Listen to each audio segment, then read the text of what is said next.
Good afternoon, friends. Thank you so much for joining me here this Wednesday. The new child tax credit payments could lead to 1.5 million Americans leaving the workforce. Congress may not pass the $1.5 trillion infrastructure bill ever. Friends, welcome back to my channel. This is your daily news report and fourth stimulus check update. I do post several times a day to bring you up to date on breaking news in Congress. Please make sure that you are subscribed to my channel and watch until the end of this video to learn how to enter this Friday's Walmart gift card giveaways. The expanded child tax credit has already had an impact since it began delivering monthly checks in July to families with children ages 17 and under, with an immediate reduction in hardship. But a debate is arising over President Biden's plans to extend the child tax credit through the year 2025, with some questioning whether the payments could convince some parents to drop out of the workforce.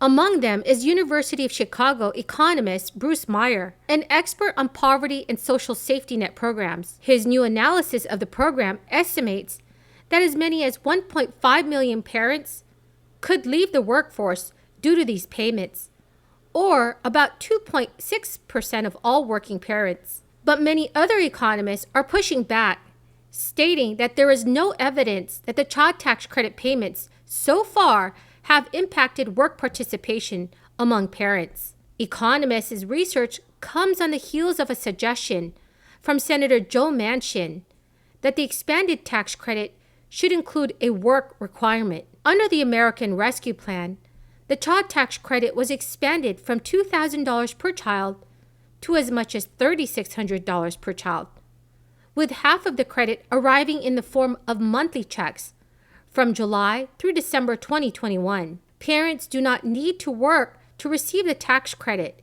and its monthly payments. It is an entitlement based on family income. And I think the private companies that are stepping up, I want to thank them, but I particularly want to thank labor. Willie Adams of the Longshoremen and Warehouses Union, who is here today, the Teamsters, the rail unions from the Brotherhood of Railroad Signalmen, and the International Association of Machinists, to the American Train Dispatchers Association, to Sheet Metal, Air and Rail, and Transportation Workers Union, known as SMART. I want to be clear. This is across-the-board commitment to going to 24/7. This is a big first step in speeding up the movement of materials and goods through our supply chain. But now we need the rest of the private sector chain to step up as well. This is not called a supply chain for nothing. This means that terminal operators, railways, trucking companies, shippers, and other retailers as well. Strengthening our supply chain will continue to be my team's focus. If federal support is needed, I will direct all appropriate action. And if the private sector doesn't step up, we're going to call them out and ask them to act. Because our goal is not only to get through this immediate bottleneck, but to address the long-standing weaknesses in our transportation supply chain that this pandemic has exposed. I might add, parenthetically, one of the reasons why I think it's very important that we get the infrastructure plan passed, my infrastructure plan. And that supply chain system is almost entirely in the hands of private business. The world has changed. Questions about the structure of the child tax credit are arising as lawmakers debate Biden's wide-ranging American Families Plan, which would extend the child tax credit through 2025. Because the earlier version of the child tax credit required families to have a tax liability.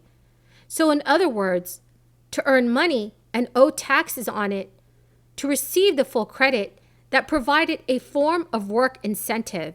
Because the prior child tax credit required that parents earn money to receive the full credit, it mainly helped families earn more than $50,000 a year, rather than families with kids who were living in poverty. Anti-poverty advocates say the old child tax credit structure meant that the tax credit missed the children who needed it the most, and kids whose parents had very, very low income or no income at all. Some economists forecast that some parents may opt out of the workforce if given ongoing payments without any strings attached, especially lower income parents.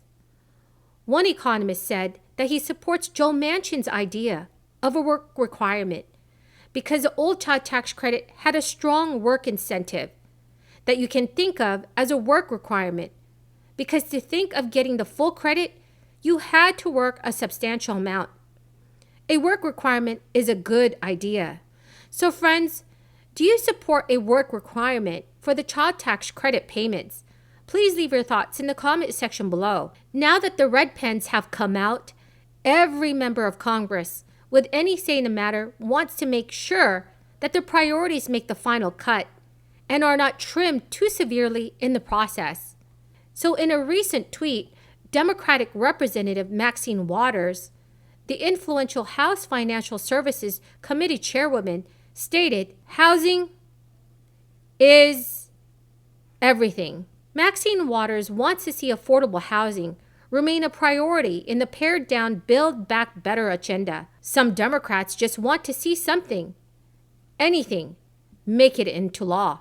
They fear that failure to pass either the Build Back Better bill or a $1.2 trillion infrastructure package that has some Republican support could indicate to the American people that Democrats are incapable of governing when in control of both the White House and both chambers of Congress. It is not lost on Democrats that they use precisely that argument to wrest the House from Republican control in the 2018 congressional midterms. Much frustration has been mounting at both ends of Congress as President Biden, Nancy Pelosi, and Senate Majority Leader Chuck Schumer try to keep a fragile coalition from collapsing. Friends, the key word for this video is present.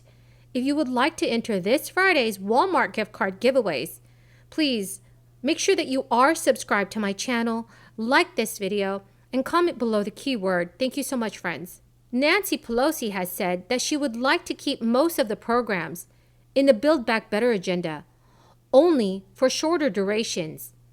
Those include an expanded child tax credit, provisions for lower drug prices, subsidized child care, and a raft of investments in lowering greenhouse gas emissions to combat climate change. Biden made listening to members of Congress a signature of his negotiating style.